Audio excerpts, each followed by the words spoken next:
If you're looking for recipes that taste absolutely divine, you are not willing to sacrifice on flavor, but you don't have a whole lot of time or a whole lot of ingredients, these are for you.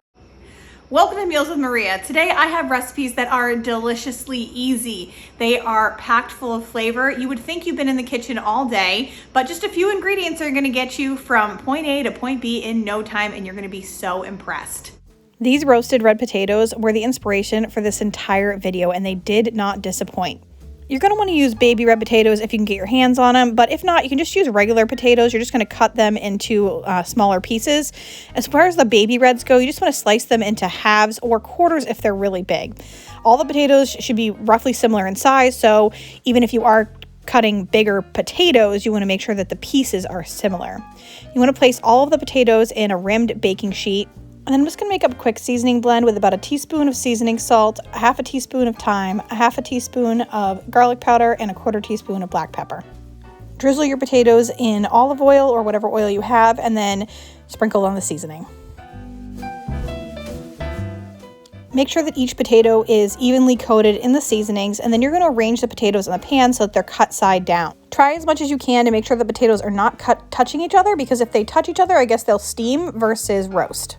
Bake these at 400 degrees for about 30 minutes, and then you're going to take the pan out and flip the potatoes over and drizzle them with white wine vinegar. This is so important. This is the key to this recipe. This is what makes it taste so good. It's this one simple ingredient, and I feel like this is kind of like along the lines of putting like a malt vinegar on your French fries, but wowza, so worth it.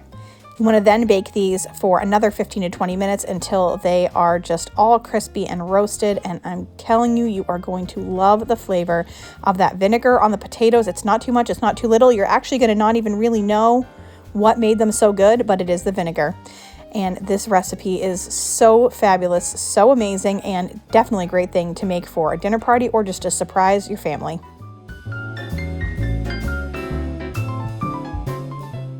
Next up, we're making a Jiffy corn casserole. Ooh la la, this is a family favorite. You want to start with a half a cup of melted butter, 1 15-ounce can of whole kernel corn drained, 1 15-ounce can of creamed corn, and that is not going to be drained, 1 cup of sour cream, and 8 ounces of Jiffy corn muffin mix. It's as simple as that. We're just going to mix that all together. Pour it into a casserole dish. Make sure that your dish is greased. And you bake that at 350 degrees for 45 to 50 minutes. And it is incredible. This is something that now my family asks for at every holiday or family event. So it's definitely something to keep on the list as Thanksgiving and Christmas come up. But you will not be disappointed, and it's, yes, that easy. Just a 5-ingredient thing that can be done so fast.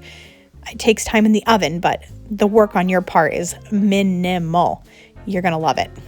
We serve this with some pea salad and some Hawaiian chicken. I will make sure to put the videos down in the description box that go with those. And as always, I'm going to put all of the recipes in the description box as well for you so that you can always refer back to those. I actually made this one a little while ago. It was requested for the first night of school. That's how much my kids love it.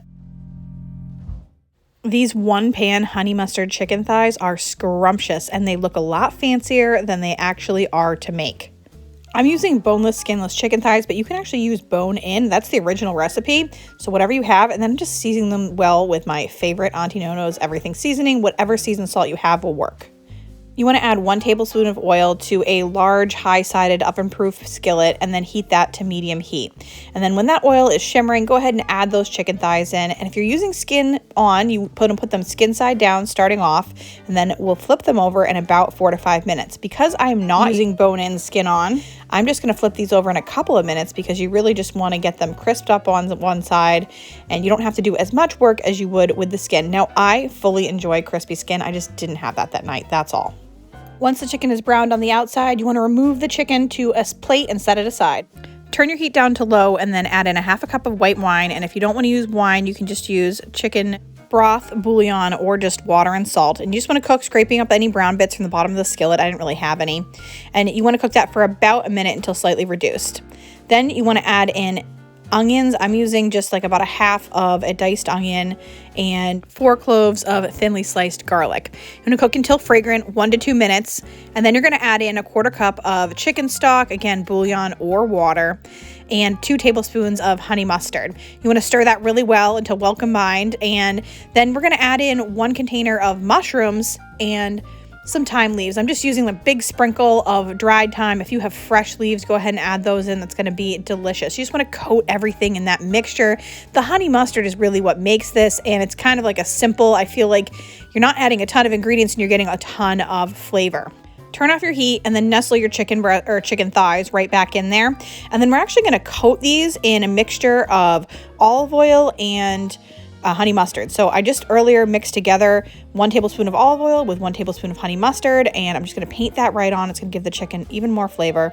We're then going to pop this in the oven at 400 degrees for about 35 minutes. Once the chicken reaches an internal temperature of 165 degrees, and that's going to be different if you're using the bone-in, skin-on thigh, you're going to cook it for probably about 50 minutes. Then you want to turn the oven off. You're going to remove the chicken, and then we're going to add in about a half a bag of frozen peas. And we're actually going to put that right back in the oven for a couple of minutes until your peas just are all the way heated through. So it's amazing how quickly that cooks up and how easy that portion of it is. But wow, this dish is absolutely amazing, phenomenal. Feels like a, French restaurant or something, and you just made that in your house. Really not a ton of work. Really, really delicious. Deliciously easy. If you want to see some more deliciously easy one-pot recipes, make sure to click on this video right here to keep the inspiration going, and I'll see you all very soon.